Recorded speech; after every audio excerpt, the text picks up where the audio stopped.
In the last 2 weeks, law enforcement has responded to 3 major incidents involving a suspect with mental illness. Today, community leaders met to address the challenges they face in treating and providing care to the mentally ill. Congresswoman Martha McSally held the roundtable discussion focused on specific challenges that she can take to the federal level. She heard from several community leaders about what they deal with on a daily basis. Here's 9 News Side's Ricky Mitchell with the story. 4 days ago, a man locked himself in his apartment, firing gunshots and making threats.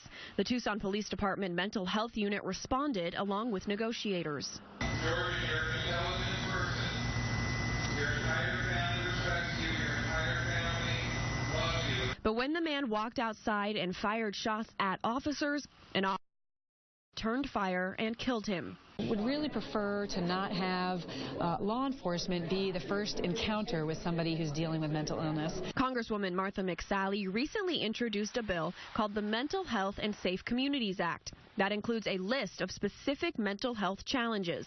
For example, access to care facilities and alternatives to jail. What's happening is some people who are mentally ill are finding themselves behind bars, and they get a bed there when they really need a bed in a facility that's actually going to help them treat their illness. Her bill also includes the expansion of crisis intervention teams like the ones at the Pima County Sheriff's Department and Tucson Police. We feel like we're delivering a very good level of service for those that are in acute mental health crisis.